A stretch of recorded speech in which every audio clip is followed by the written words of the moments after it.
Bismillahirrahmanirrahim. Alhamdulillah wassalatu wassalamu ala Rasulillah wa ala alihi wa sahbihi wa mawalah amma ba'du. Alhamdulillah, pada kesempatan kali ini kami akan menerangkan terkait kitab qiraah dari silsilah ta'lim al-lughatil arabiyyah, dari serial pengajaran bahasa Arab al-mustawa tsani level kedua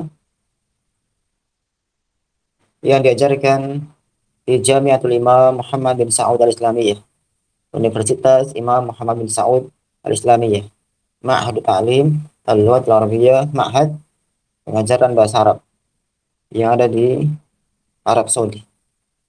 Dan kitab ini adalah akan diajarkan di Ma'had Sibawayh, insya Allah. Baik, sekarang langsung kita lihat kepada kitab. Hadzal kitab. Kitab ini yaitu kitab Qiraah. Jadi sekarang akan dibahas isi daripada kitab Al-Qiraah apa saja atau apa di antaranya. Hadzal kitab ahadu kutubi al-mustawa asani fi silsilati ta'limi al-lughatil arabiyyah. Kitab ini atau kitab Al-Qiraah ini adalah salah satu daripada kitab-kitab mustawa sani tingkat kedua pada serial pengajaran bahasa Arab. Wah iya awalan durusun minal Qur'an al-Karim, thaniyan al-hadithu al-syarifu, thalisan al-qira'atu, rabi'an al-muhadasatu wa ta'biru, khamisan al-kitabatu wa qirasatu al-khatti, sadisan an-nahwu, sabi'an as-sarfu. Dan kitab-kitab untuk level kedua pada serial pengajaran bahasa Arab itu adalah ada 7. Ada 7 kitab yang diajarkan di level kedua ini. Yang pertama adalah materi-materi pelajaran-pelajaran terkait daripada Al-Quran Al-Karim. Akan dipaparkan beberapa ayat, beberapa pelajaran yang terambil daripada ayat-ayat Al-Quran. Yang kedua adalah daripada hadis syarif, hadis yang mulia. Akan dibahas beberapa hadis Nabi dan diambil faedahnya. Yang ketiga adalah Al-Qiraah, bacaan, yang sekarang akan kita bahas apa isinya, apa targetnya, dan seterusnya. Yang keempat adalah percakapan dan cara mengungkapkan dengan bahasa lisan. Tentunya menggunakan bahasa Arab. Bagaimana percakapan dengan bahasa Arab yang baik dan benar, serta bagaimana cara mengungkapkan apa yang dalam pemahaman kita dalam bentuk lisan. Yang kelima adalah menulis dan buku khat, artinya akan mempelajari cara menulis Arab dari huruf-hurufnya, dari kata-katanya, dan seterusnya. Yang keenam adalah akan diajarkan nahwu atau tata bahasa yang akan membahas terkait dengan harokat akhir setiap kata. Yang ketujuh adalah sorof yang akan membahas perubahan kata dari satu kata ke beberapa kata untuk melahirkan arti-arti yang bermacam-macam. Kemudian kita teruskan, wal hadafu min hadzal kitab huwa tanmiyatu maharat al-istima'i wal qiraati wal fahmi wa ta'biri 'anil fahm. Dan target atau tujuan daripada kitab ini, kitab qiraah apa? Yaitu mengembangkan mengembangkan kemampuan mendengarkan, membaca, memahami, dan mengungkapkan akan yang sudah dipahami.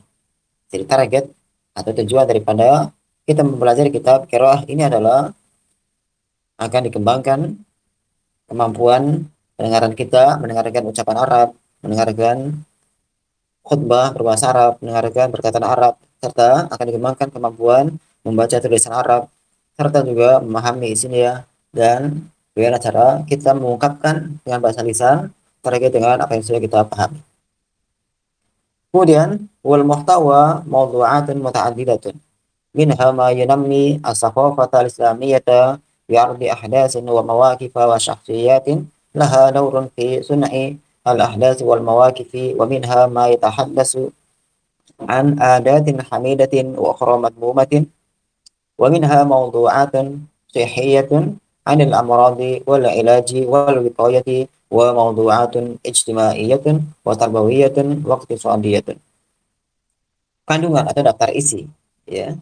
Kandungan daftar isi daripada buku qiraah ini apa? Yaitu beberapa judul yang banyak, di antaranya adalah apa yang apa yang bertujuan untuk mengembangkan wawasan Islam dengan menghadirkan beberapa kejadian, beberapa sikap, beberapa kepribadian yang memiliki peran, ya, yang memiliki peran dalam menciptakan kejadian-kejadian, menciptakan atau membuat kejadian-kejadian dan sikap-sikap. Ini adalah kandungan yang pertama. Jadi kandungan pertama adalah berisi akan apa? Akan wawasan Islam. Ya, akan dikembangkan wawasan Islam pelajar sehingga wawasan Islam ini dengan melalui membaca kejadian-kejadian, sikap-sikap, kemudian kepribadian-kepribadian yang memiliki peran, ya, yang memiliki peran, yang memiliki andil dalam munculnya kejadian-kejadian, dalam munculnya sikap-sikap, ya. Apalagi yang dikandung oleh kitab qiraah ini, wa minha, dan di antara juga adalah apa yang berbicara tentang kebiasaan-kebiasaan yang terpuji serta yang lainnya juga yang tercela. Tidak akan dibahas beberapa kebiasaan yang mulia dan juga akan dibahas kebiasaan yang hina, ya. Kemudian apalagi dan juga dari materi-materi yang dikandung oleh buku qiraah ini adalah apa? Beberapa materi terkait dengan kesehatan daripada penyakit-penyakit, pengobatan, pencegahan, ya. Ini adalah yang ketiga, ya. Jadi yang ketiga adalah mencakup beberapa materi, beberapa judul kesehatan, ya. Akan dibahas beberapa mata penyakit, beberapa cara penanganannya serta penanggulangannya, dan yang terakhir adalah beberapa judul, ya, kemasyarakatan atau sosial dan pendidikan serta ekonomi. Ini adalah kandungan daripada kitab qiraah ini. Sekarang kita teruskan. Amma tariqatu ardihi fa bitaqdimi nafsin qira'iyyin mutadarrijin tulan wa kisaran yahtawi mufradatin jadidatan wa afkaran jadidatan yastafidu minha andarisu summa tadribatun lil fahmi wal isti'abi wa tadribatun tu'alijul mufradati al jadidata wa tu'azzidu ma sabaqa min mufradatin ka tadribati mal'il farahi wa takwinil jumali wa taladi wa taradufi wal istibdali wa tadribatun tu'aliju al-jumala ka tadribati takwini wal ikmali wa tahwili wa hadhihi at-tadribatu ta'zizun lidurusi nahwi wa sarf al-wadhifiyah fil mustawa al-awwal wal qa'idiyah fil mustawa nafsihi kama anna hunaka tadribatin litabiri al-hurri lima durisa min mawdu'atin. Adapun cara memaparkan kitab qiraah ini, bagaimana caranya? Adalah dengan cara menghadirkan, mengedepankan teks bacaan yang bertahap dari panjang serta pendeknya. Ia mencakup beberapa kosakata yang baru dan pemikiran yang baru. Jadi, cara-cara buku ini dalam menampilkan, dalam menuliskan bacaan-bacaan adalah dimulai dengan bacaan yang ringkas, bacaan yang pendek, ya, kemudian sedang, kemudian panjang, sehingga dia bertahap. Yang semua bacaan ini akan memiliki apa? Kosakata yang baru serta pikiran-pikiran yang baru. Untuk apa tujuannya? Agar pelajar daripada buku ini bisa mampu mengambil faedah, ya, mengambil faedah. Kalau seandainya bacaannya langsung panjang, maka pelajar akan kewalahan, karena sulit memahaminya. Tapi kalau seandainya dibiasakan dari yang mudah, yang pendek, kemudian mulai menengah serta panjang, maka pelajar akan mudah memahaminya, tidak kaget dalam belajar.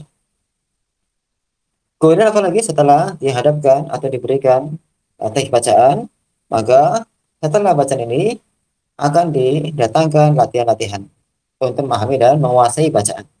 Sehingga ada latihan yang kita disuruh menjawab pertanyaan yang jawabannya sesuai dengan bacaan yang sudah kita baca di atas.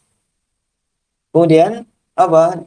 Latihan-latihan juga yang lainnya yang menggunakan kosakata yang baru. Ya, jadi kosakata yang baru pada setiap bacaan akan dimasukkan ke latihan-latihan.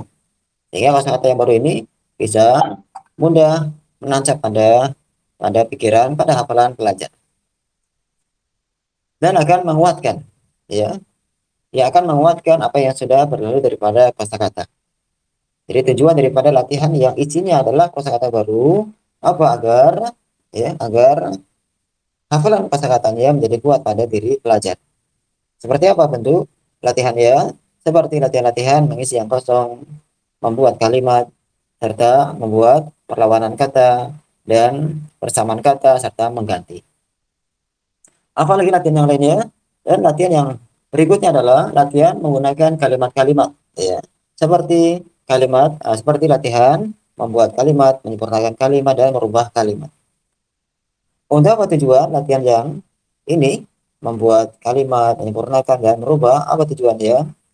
Latihan ini adalah untuk apa? Memperkuat pelajaran nahwu dan sorof, ya. Memperkuat pelajaran nahwu dan sorof secara fungsinya, ya. Sehingga ketika mempraktikkan kaidah-kaidah nahwu dan sorof dalam membuat kalimat sempurna akan menjadi terbiasa bagi pelajar dalam merangkai kalimat yang sesuai dengan nahwu dan sorof, yang sesuai dengan tata bahasa Arab. Kalau seandainya kaidah apakah nahwu atau sorof tidak dipakai untuk melatih dalam membuat kalimat, ya, maka apa? Kaidah ini akan sia-sia, akan tidak ada manfaatnya. Karena sering terjadi orang paham kaidah-kaidah, prakteknya jarang, bahkan tidak pernah. Ketika diminta membaca sebuah bacaan, dia akan salah dalam membacanya. Kalau salah dalam baca maka akan melahirkan kesalahan dalam hal arti serta maksud daripada bacaan. Fil mustawal awal di tingkat pertama. Ya, kemudian apa? Dan yang sekarang pada ya pada semester yang sekarang, ya. Jadi tujuan daripada latihan-latihan ini adalah memperkuat, ya. Memperkuat untuk pelajaran nahwu dan sorof secara fungsinya pada semester pertama yang sudah berlalu, ya. Dan apa?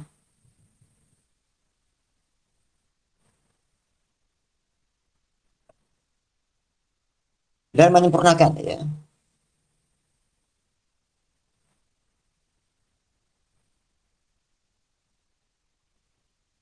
Dan menyempurnakan akan pemahaman nahwu dan sorofnya, ya. Jadi antara antara rumus kaidah dengan praktik harus dia seimbang, ya. Sebagaimana apa? Sebagaimana di sana ada beberapa latihan, ya. Jadi ditambah juga di dalam buku Qiraah ini ada beberapa latihan untuk mengungkapkan dengan bahasa lisan dengan ungkapan yang bebas terkait dengan apa yang sudah dipelajari daripada judul-judul. Nih, ini adalah terkait dengan cara-cara pemaparan kitab ini, yaitu materi qiraah. Kemudian kita lihat setelahnya wa adadu al-mufradati wa tarakibi al-jadidati fihi yasilu ila sittina wa arba'imiatin aw bi mu'addali salasina kalimatan jadidatan fil wahdati wa qad jumi'at fi mu'jamin masyruhatan fi hududi sarwati talibi al-lughawiyyati wa wudi'at fi nihayatil kitabi wa qad ra'ayna fiha asyurata allati luhidat fi jami'i kutubi silsilati wa bihasatin ma ya'ti. أولا اختيار الكلمات الشائعة في الاستعمال في الحياة اليومية وذلك تكملة لما جاء في المستوى الأول. ثانيا اختيار الكلمات الضرورية في التعامل في الحياة اليومية والثقافة العامة. ثالثا الكلمات الضرورية في مجال الثقافة الإسلامية. Maksudnya adalah dan jumlah kosakata serta susunan yang baru di dalam kitab Qiraah ini sampai kepada 460 kosakata, ya. Jadi jumlah kosakata yang ada dalam kitab Qiraah ini adalah sampai 460. Rata-rata 30 kata yang baru pada setiap unitnya. Dan ini semuanya ya, kosakata ini, ya, yang berjumlah sekitar 460 telah dikumpulkan. Jadi semua kosakata yang baru sudah ada, sudah dikumpulkan, sudah dikelompokkan, ya, dalam mu'jam, ya, dalam mu'jam. Di mana mu'jamnya? Nanti ada keterangan setelahnya. Jadi dalam mu'jam, dalam kamus yang diterangkan, ya, dalam batasan-batasan kekayaan bahasa si peserta, si murid. Jadi setiap kata yang baru ini yang sekitar ada 460 sudah digabungkan, dikumpulkan menjadi satu di sebuah kamus dan sudah diterangkan. Ya, untuk apa? Untuk memberikan tambahan pada kekayaan bahasa si pelajar. Di mana ini ditempatkan? Ditempatkan, diletakkan di akhir kitab. Jadi mu'jam yang berisi akan sekitar 460 kata ini yang baru, letaknya adalah di akhir kitab qiraah ini. Ya. Kemudian dan sungguh kami telah memerhatikan, ya, memperhatikan di dalamnya, ya, memperhatikan di dalamnya syarat-syarat, ya, syarat-syarat yang telah dipertimbangkan di seluruh kitab-kitab silsilah, ya. Artinya apa? Dan kami telah memperhatikan kata-kata yang baru ini, syarat-syarat yang telah dipertimbangkan di seluruh kitab-kitab silsilah, khususnya berikut ini. Jadi 460 kata-kata yang baru ini bukan sembarangan pengambilannya, tapi ada beberapa persyaratan. Ya, ketika memenuhi persyaratan ini maka diambil, ya, dipakai. Apa syaratnya? Yang pertama adalah memilih kata-kata yang tersebar, yang familiar dalam pemakaiannya pada kehidupan sehari-hari, dan itu merupakan penyempurna untuk apa yang telah datang pada tingkatan yang pertama. Jadi syarat yang pertama adalah kata yang baru ini sudah familiar pemakaiannya, sudah tersebar pemakaiannya, ya. Yang kedua apa? Ikhtiar al-kalimah ad-daruriyah, pemilihan kata-kata yang penting dalam bermuamalah pada kehidupan sehari-hari dan wawasan umum. Jadi yang kedua adalah syaratnya adalah kata tersebut adalah penting, adalah sering terucap, kata yang sering dibutuhkan pada hubungan masyarakat, pada hubungan bermasyarakat. Yang terakhir apa? Al-kalimat, kata-kata yang penting pada ruang lingkup wawasan Islam. Jadi kata-kata yang penting terkait dengan wawasan Islam, ya. Wawasan Islam, wawasan ilmu Islam ini adalah dijadikan syarat pengambilan kata-kata yang baru. Sekarang kita teruskan. Wa sayajidu al-muallimu fi dalili kutubi al-mustawa asani tafsilan lil muhtawa wa uslubi tanzimihi lil anasiri al-ghawiyyah al-kalimat al-aswati asyahi asarfiyati ataraki al-ghawiyyati wal maharati al-ghawiyyati al-istima'i al-qira'ati al-kitabati al-kalami asy-syafawiyyi wa ahdafa hadzal mustawa wa kayfiyata tahqiqiha. Nas'alu Allah an yanfa'a bihi wa billahi at-taufiq. Artinya kurang lebih, dan pengajar akan mendapatkan pada panduan kitab-kitab level 2 ini, apa yang akan didapatkan dalam panduan kitab-kitab ini, kitab-kitab level kedua ini adalah tafsilan, rincian. Ya, jadi dalam kitab silsilah ini ada, ya, buku namanya Dalil Mu'allim, artinya pengantar atau petunjuk, ya, panduan guru, panduan pengajar. Dalam buku panduan ini akan didapati rincian akan kandungan, akan daftar isi, dan gaya penyusunan, ya, penyusunan daftar isinya untuk unsur-unsur bahasa dari kata-kata, suara, bentuk-bentuk sorof, ya, kemudian susunan bahasa, ya, serta kemampuan-kemampuan bahasa dari mendengarkan, membaca, menulis, berbicara secara lisan, dan juga akan didapati target-target daripada tingkat ini serta cara-cara mewujudkannya, merealisasikannya. Jadi kami ulangi lagi secara ringkas. Jadi dalam buku panduan guru di sana didapati ada rincian akan daftar isinya, rincian akan susunan atau gaya penyusunan daripada daftar isinya, ya, untuk unsur-unsur bahasa yang diperlukan dari kata-kata, ya, suara-suara, bentuk-bentuk sorofnya, serta susunan bahasannya, ya, serta apa yang mencakup akan kemampuan bahasa, ya, dari kemampuan mendengarkan, membaca, menulis, ya, berbicara, ya. Dan juga akan didapati pada buku panduan pengajar adalah apa? Target-target daripada uh, yang ada pada tingkat ini serta cara-cara mewujudkannya. Kita berharap pada Allah Azza wa Jalla agar memberikan manfaat dengan kitab ini, dan dan dan adalah topik, ya, pada kehendak Allah. Jadi wabillahi at-taufiq artinya apa? Dan taufik itu ada pada kehendak Allah. Kita menginginkan agar Allah memberikan manfaat dengan kitab ini, dan Allah Azza wa Jalla yang mampu memberikan taufik, ya, memberikan taufik. Artinya yang bisa memberikan kemanfaatan kitab ini ke orang lain. Demikian pembahasan yang sederhana terkait dengan gambaran agar buku qiraah level 2 ini. Semoga mudah dipahami dan mohon maaf atas segala kurangan. Wa sallallahu wasallam ala nabiyyina Muhammad wa akhiru da'wana alhamdulillahi rabbil alamin.